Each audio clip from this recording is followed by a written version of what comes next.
Hello students, मैं पायल ma'am. मेरी class में आप सब स्टूडेंट्स का स्वागत है। आज का मेरा टॉपिक है प्रोजेक्शन ऑपरेटर और उससे रिलेटेड थ्योरम्स। ठीक है, तो हम पहले देखते हैं कि प्रोजेक्शन ऑपरेटर क्या होता है। तो क्या होता है, हम इसके डेफिनेशन पे बात करें तो लेट M बी अ सब space of the Hilbert space H। The equation P H से M defined by Px equal to Y where Y is the projection of X। जहाँ हम Y को क्या बोलेंगे, projection of X onto M is called the projection operator of M। M is called the range of P। ठीक है, क्या बोल रहे हैं कि अगर हम M क्या है, सब स्पेस है किसका, हिल्बर्ट स्पेस H का, तब हम एक इक्वेशन कैसा ले रहे हैं। ठीक है, M कैसा है, सब स्पेस है किसका, हिल्बर्ट स्पेस का, तो हम एक इक्वेशन लेंगे पी एच से M में, जो कैसा डिफाइंड है, P X equals to Y. ये आपको पता होनी चाहिए कि नॉर्मल में क्या कंडीशन है, सेल्फ एडजॉइंट में क्या है। ठीक है, तो यहाँ पे कैसा कंडीशन है, P X equals to Y, जहाँ हम y को क्या बोलते हैं, y is the projection of x on to M is called projection operator, M is the range of P। ठीक है, क्लियर है स्टूडेंट्स, आपको कंडीशन आपको ये याद रखनी है। ठीक है, हर में।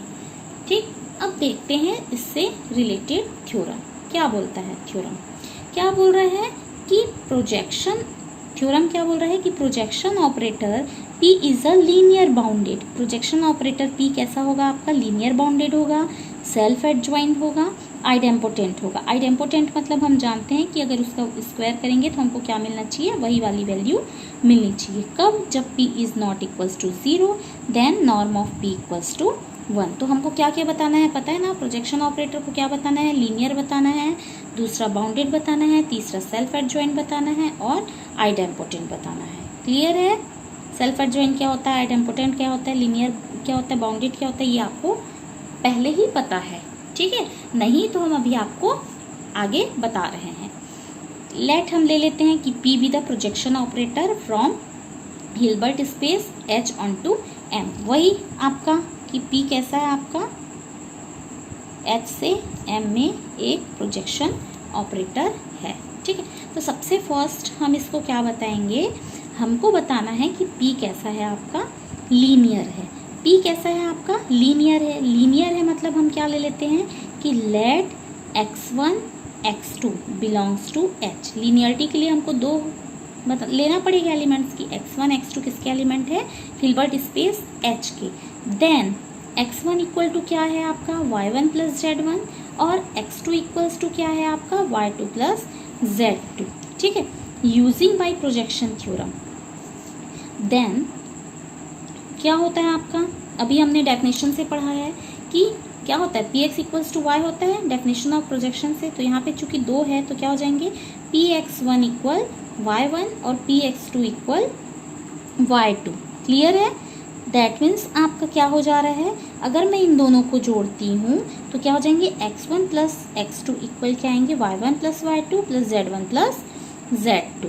क्लियर है, अगर मैं क्या कर रही हूँ इसको, P ऑफ x1 प्लस, यहाँ से अगर मैं इसको कर रही हूँ P of x1 plus x2, तो यहाँ से क्या आ जाएंगे आपके y1 प्लस y2। क्लियर है, लीनियर के लिए आप क्या कर रहे हैं, दो एलिमेंट्स लिए हैं x1 और x2 किसमें, हिल्बर्ट स्पेस में।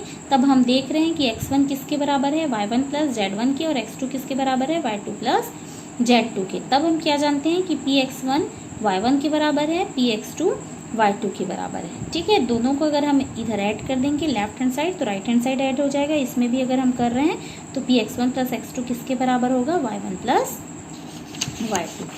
ठीक है स्टूडेंट्स, अब देखिए यहाँ से हमारा क्या था, Px1 प्लस x2 किसके बराबर था, y1 प्लस y2 के। और हम अभी ही पढ़े हैं कि y1 किसके बराबर है, Px1 के, और y2 किसके बराबर है, Px2 के।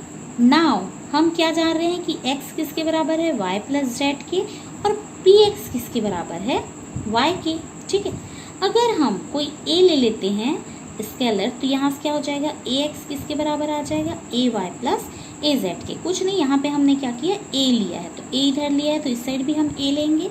देन यहाँ से p ऑफ ax, ठीक, p ऑफ ax क्या हो जाएंगे, ay के बराबर, जिसको मैं क्या लिख सकती हूँ, a y की जगह क्या लिख सकती हूँ, Py। दैट मीन्स यहाँ से मुझे क्या पता चल रहा है कि P मेरा क्या हो चुका है, लीनियर हो चुका है। ठीक है, ये किसकी कंडीशन है, आपकी लीनियरिटी की कंडीशन है। ठीक है, दूसरा हमको बताना है P को बाउंडेड। P को हम क्या बताएंगे कि P कैसा है, हमारा बाउंडेड है। P is bounded. इसके लिए भी हम ले लेते हैं कि लेट x इक्वल्स टू क्या है आपका, पूरे में आप प्रोजेक्शन थ्योरम ही, प्रोजेक्शन का डेफिनेशन यूज़ करोगे। ठीक है, क्योंकि ये प्रोजेक्शन का थ्योरम है। तो x इक्वल्स टू क्या होता है, y plus Z, Y belongs to m। अगर y आपके m में बिलोंग करते हैं तो z किस में बिलोंग करेंगे, m के ऑर्थोगोनल कॉम्प्लीमेंट में। ठीक है, ये m में बिलोंग कर रहा है तो ये किस में बिलोंग कर रहा है, आपके m के ऑर्थोगोनल में।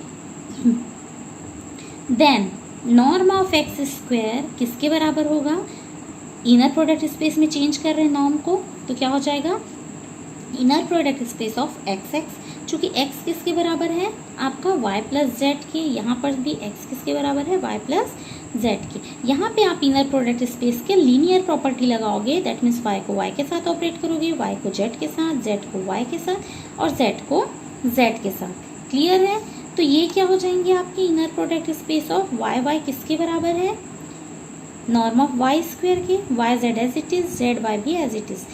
Inner product space of z को आप क्या लिख सकते हो, नॉर्म ऑफ z स्क्वायर।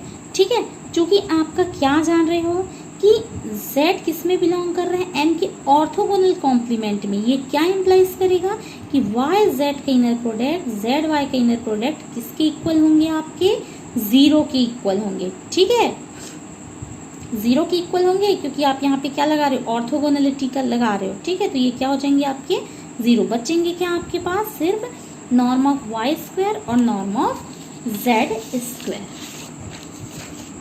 ठीक है, क्लियर है, norm of y square, norm of z square. यहाँ से क्या हो रहा है कि norm of y square less than है किससे, नॉर्म ऑफ x स्क्वायर से। ठीक है, दैट मीन्स यहाँ से क्या हो रहा है, norm of x less than है norm of y less than है नॉर्म ऑफ x से। यहाँ से मैं अगर x को इधर ले आती हूँ तो क्या हो जाएगा, norm of y upon norm of x less then होंगे 1 से।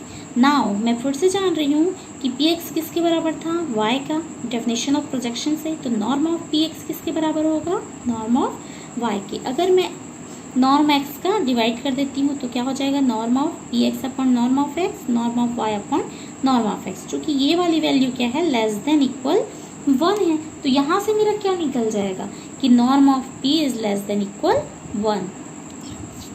दैट मीन्स क्या बता रहा है कि p कैसा है आपका, बाउंडेड है। क्या बता रहा है ये कंडीशन कि p कैसा है आपका, बाउंडेड है। ठीक है, ये वाला जो कंडीशन है इससे आपको क्या पता चल रहा है कि p कैसा है आपका, बाउंडेड। दूसरा तो बता लिया। तीसरा आप क्या बता रहे हो, p को सेल्फ एडजॉइंट। तो सेल्फ एडजॉइंट का मतलब भी आप जान ही चुके हैं। सेल्फ एडजॉइंट मतलब क्या होता है, t स्टार खुद के, मतलब t स्टार इक्वल टू क्या आएगा, t। मतलब अगर उसका मैं क्या ले लेती हूँ, एडजॉइंट ले लेती हूँ तो किसके बराबर आएगा, t के ही बराबर। अगर t का मैं एडजॉइंट ले लेती हूँ तो खुद के बराबर आएगा।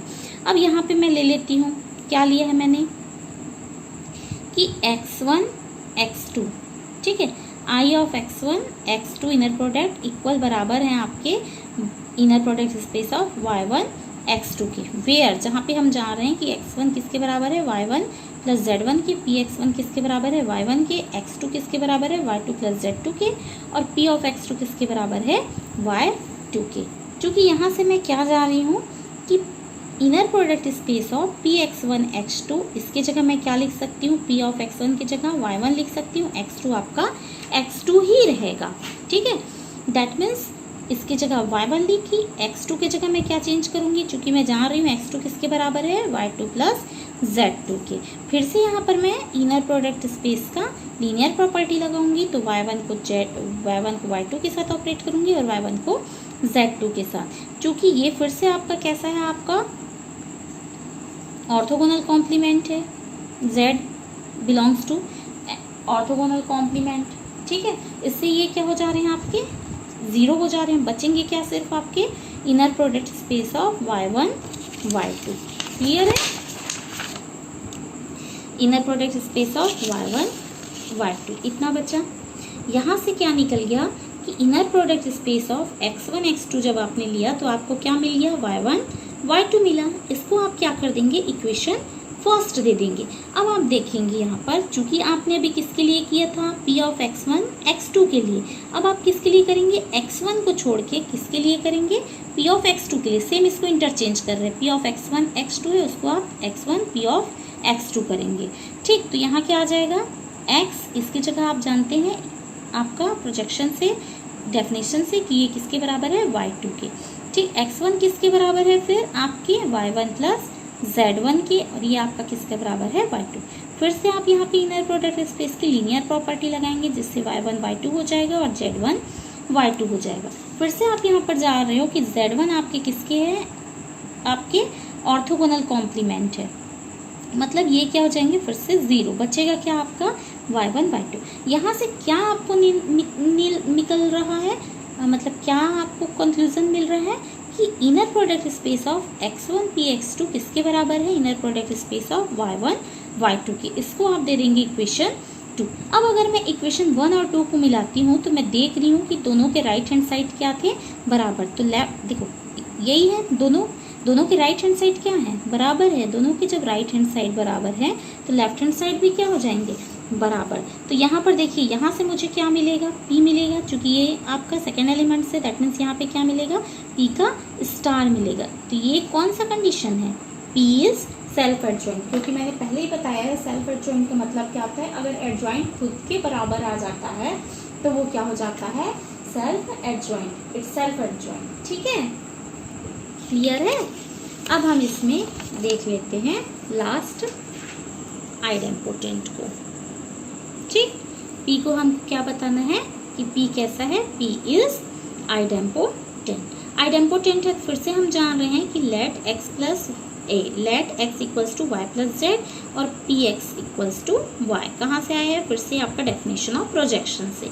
तो देन px स्क्वायर, इसको px square p square x, ठीक, ये क्या होना चाहिए था, p स्क्वायर x, जिसको मैं क्या लिख सकती हूँ, p ऑफ x किसके बराबर है, y के बराबर है। ठीक है, दैट मीन्स ये क्या आ जाएंगे, आपके y आ जाएंगे, क्योंकि p ऑफ y क्या है आपका, p ऑफ y है, p of y p of x के बराबर है। ठीक है, यहाँ से क्या आ गए कि p स्क्वायर ऑफ x किसके बराबर आ गए, p ऑफ x के। चूँकि यहाँ से आपको क्या निकल जा रहा है कि p स्क्वायर किसके बराबर आ गया, p के, p स्क्वायर p के बराबर आ गया, जहाँ p is not equals to 0। यहाँ पे कंडीशन है कि p is not equals to 0, that means क्या हो जाएगा, p आपका क्या हो जाएगा, आइडेम्पोटेंट। समझ आया आपको, आपने क्या किया है, आपने प्रोजेक्शन का पहले डेफिनेशन यूज़ किया, फिर आपको चूँकि p स्क्वायर इक्वल p लाना था, तो p स्क्वायर इक्वल p लाने के लिए left hand side p square x लिया, जिसको आपने अलग फॉर्म में लिखा, ये किसके बराबर है, प्रोजेक्शन से y के बराबर, दैट मीन्स ये y, ये क्या है आपका p ऑफ x हो गया है, जिससे आप क्या निकल रहा है, p square equals to p, that means p कैसे हो गए हैं आपके, आइडेम्पोटेंट। ठीक है, यही आपको प्रूफ करना था कि जो प्रोजेक्शन होता है वो क्या होता है, linear, bounded, self adjoint and idempotent. ठीक है स्टूडेंट्स, आपको समझ आ गया होगा। आज की वीडियो में बस इतना ही, नेक्स्ट टॉपिक आपके नेक्स्ट वीडियो में। Thank you students.